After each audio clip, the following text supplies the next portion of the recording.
Bendecido día tengan todos. Qué bueno que estamos aquí nuevamente para estudiar la palabra de Dios y que Él nos siga guiando, a alinear nuestros corazones y que seamos, ¿verdad?, reflejo de Él aquí en la tierra. Y hoy es el episodio 359 y se titula Mis emociones versus la voluntad de Dios. Y voy a comenzar testificando, abriéndome con ustedes y dejándoles saber mi vida privada.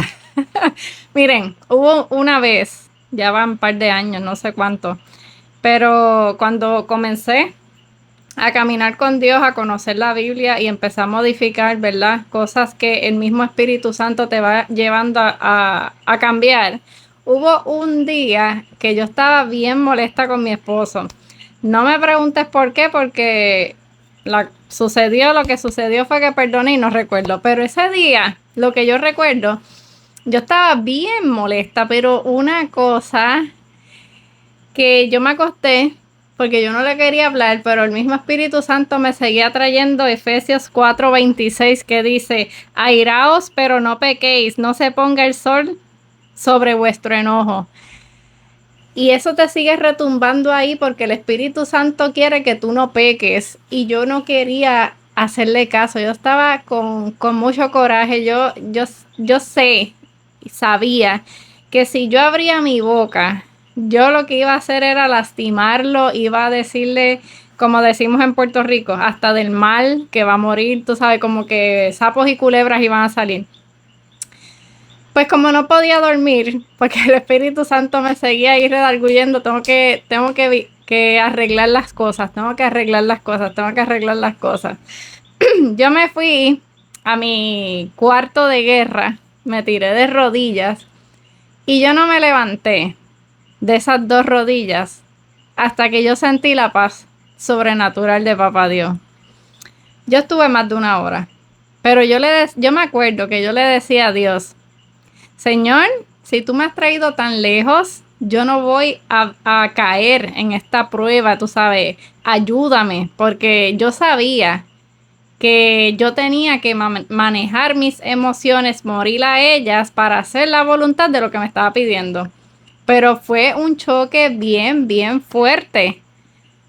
Y eso me trajo a recuerdo, ya que estamos en Semana Santa, a Mateo, 26, del 37 al 39, que lo voy a leer.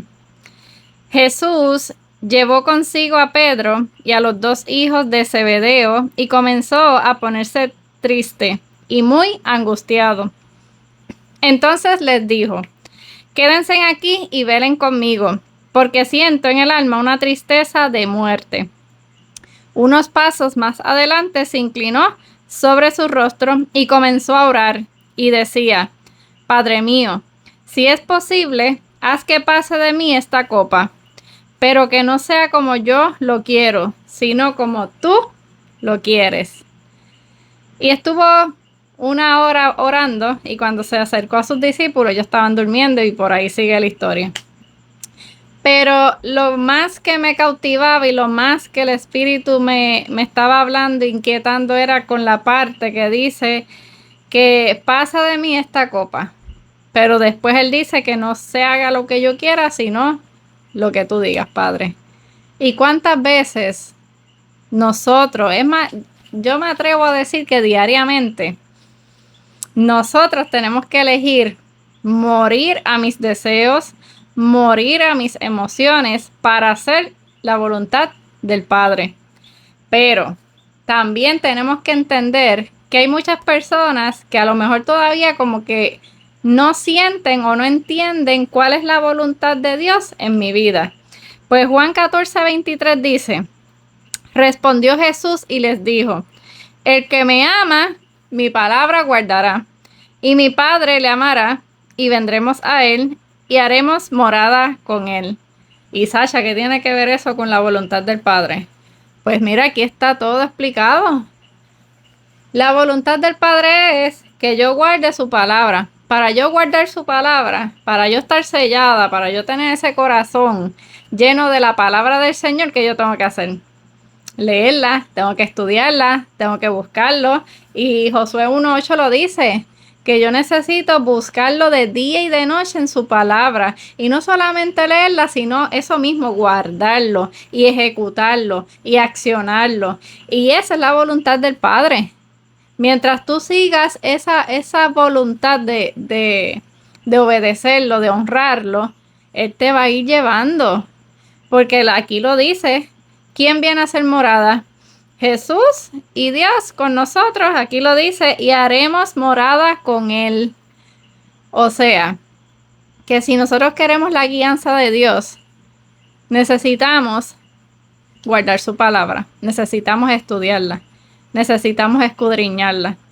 Y por eso yo les invito al estudio bíblico del U.S. Seminary of Theology Studies, donde yo estoy tomando clases semanalmente, 2 veces en semana. Tú te conectas por Zoom y recibes palabra de vida, un estudio bíblico libre de costo. Abajo siempre está el link, te puedes registrar. Tan pronto abran un curso nuevo, te van a contactar y aprovechalo porque se llena rápido. Pues siguiendo aquí con la voluntad de Dios, ya sabemos que para que Él haga morada en nosotros, nosotros tenemos que buscarlo a Él primero. Tenemos que tener esa intimidad de leer su palabra, de estudiarla, de escudriñarla. Entonces, referente a mis emociones. ¿Cómo controlar mis emociones? Y después hago hashtag, ¿cómo Jesús lo haría? Un slide aparte, tú sabes, un dato bien importante. Cómo controlar mis emociones, pero no como el mundo, sino como Jesús lo haría. Y te voy a dar 5 puntos. Y el último es el más importante y te va a sorprender. Así que vamos a empezar. Pide sabiduría. ¿Cómo? Sí. La palabra dice en Santiago 1:5 que el que esté falto de sabiduría, que se la pida a Dios y Dios la va a dar abundantemente. No te lo va a reprochar, te lo va a dar. Así lo dice la palabra.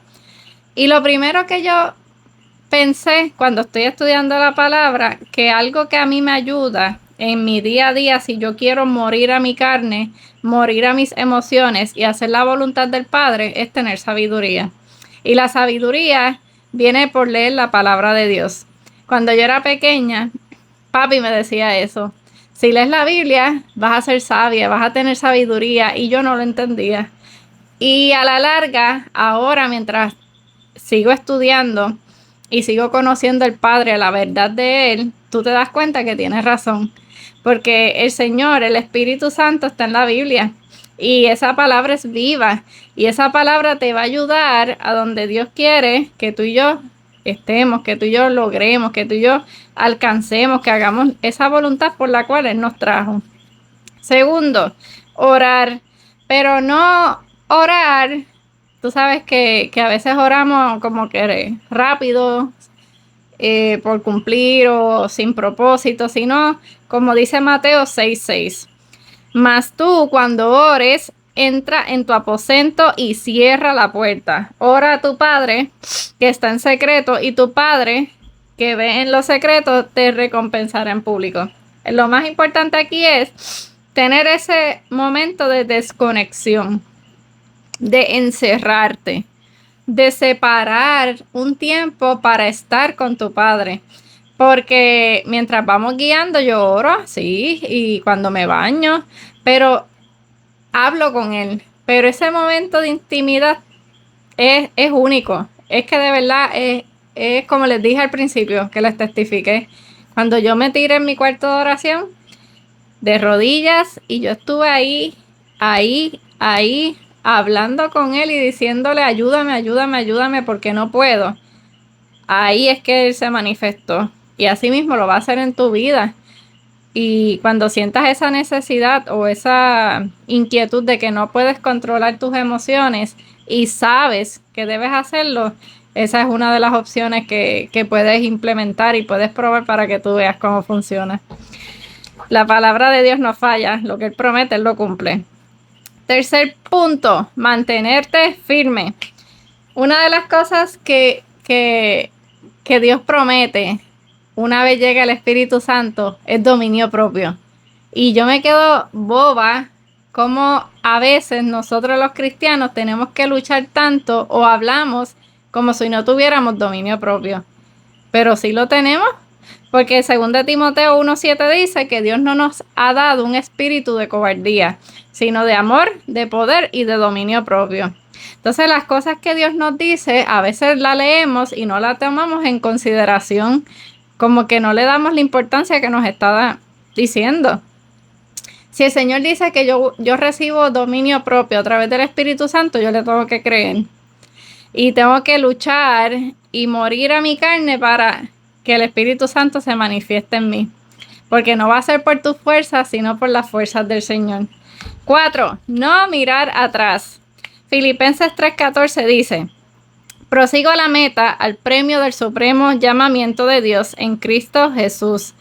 Una de las cosas que me gusta de ese pasaje bíblico de Pablo es que yo lo veo así cuando a veces me siento desubicada o down, como uno dice. A veces hay días que uno se siente down, como que frustrada, decepcionada. Pues una de las cosas es esa: yo prosigo hacia la meta. ¿Cuál es mi meta? La vida eterna. La meta de nosotros no es la tierra, nada en la tierra es tu meta. Esas son metas temporeras, no sabemos el día que nos toca ir. La verdadera meta, la que hay que trabajar siempre, es vivir con Dios la vida eterna. Y en Lucas 17, del 28 al 32, les voy a leer esto porque es bien importante que entendamos no mirar atrás y hacerlo desde ya. Para el tiempo del Apocalipsis, el último tiempo, el fin de los tiempos, está escrito que va a ser como los días de Noé y de Lot.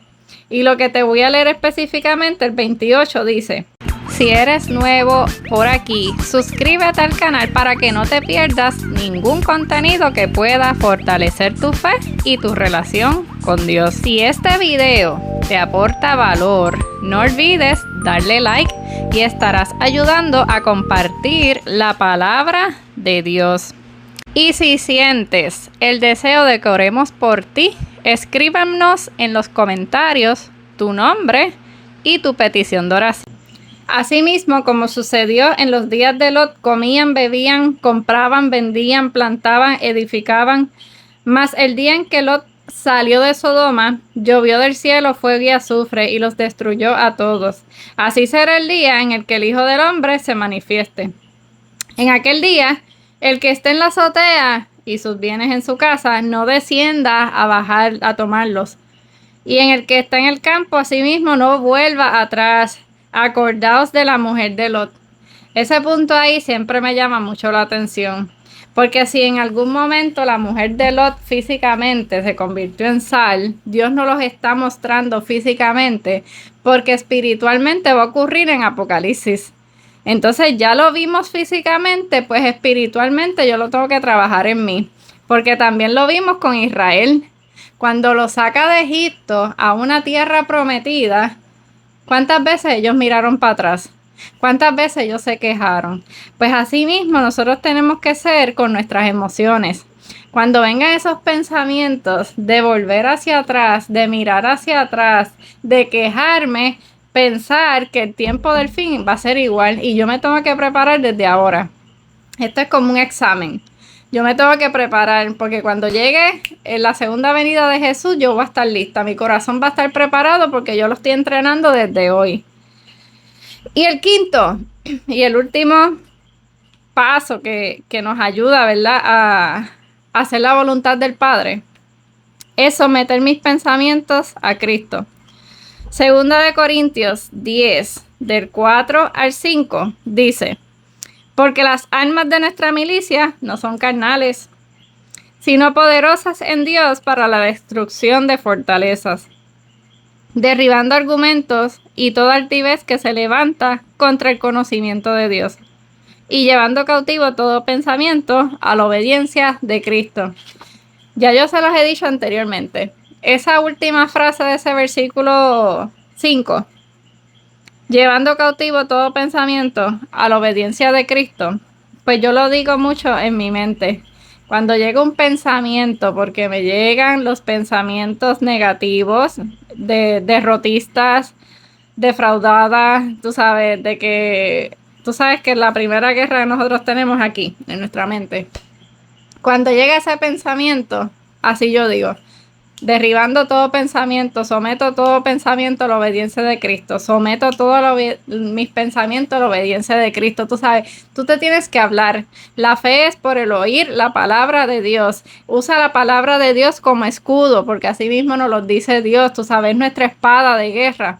Necesitamos conocerla, necesitamos enamorarnos de su palabra, necesitamos, tú sabes, usarla en el día a día para lograr esa voluntad por la cual Dios nos ha hecho. Y cuando estemos ahí delante de ese proceso, de esa circunstancia, que tengamos que dar ese paso de fe, hacerlo en confianza, recordándonos como vivió Jesús.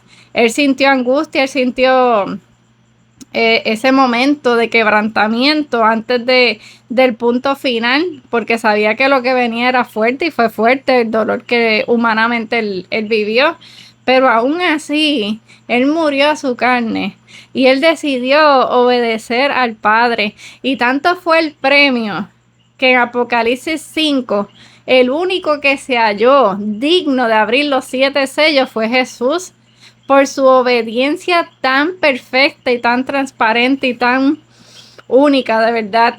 Así que nosotros tenemos que admirarlo, nosotros tenemos que honrarlo, nosotros tenemos que buscar parecernos a Jesús, día a día levantarnos y, como dice Pablo, crucificarnos igual que Jesús y morir a la carne. Tú sabes, luchar contra mí misma primero y decirnos, hoy yo me someto a Dios. Hoy yo quiero hacer la voluntad de Dios, no la mía. Y voy hacia adelante, prosigo hacia esa meta de la vida eterna. Porque tú y yo estamos aquí con un propósito. Y vamos a seguir luchando y perseverando por lograr y cumplir esa voluntad de nuestro Padre eterno. Para alcanzar esa vida eterna y ese nuevo cielo y nueva tierra, esa nueva Jerusalén, esa santa ciudad, la vamos a vivir en victoria y la vamos a vivir con nuestro Dios Todopoderoso. Dios te bendiga. Vamos a orar para comenzar este día con la presencia de nuestro Padre eterno. Amado Dios, te damos gracias por la palabra que hemos recibido. Eterno Padre, te decimos gracias, Jesús, por ese sacrificio tan inmenso que hiciste por nosotros, por la humanidad. Y sobre todo por obedecer a Dios, por cumplir esa voluntad de nuestro Padre. Y a ti te pedimos, Señor, que nos llenes de nuevas fuerzas, que nos ayude a morir a nuestra carne, a superar nuestros sentimientos o nuestras emociones que nos alejan de ti. Sigue llevándonos, Señor, por el camino hacia esa eternidad. Hemos orado en el nombre de Jesús. Amén. Gracias por escucharlo. Dale like, comenta, comparte y que Dios te bendiga. Bye.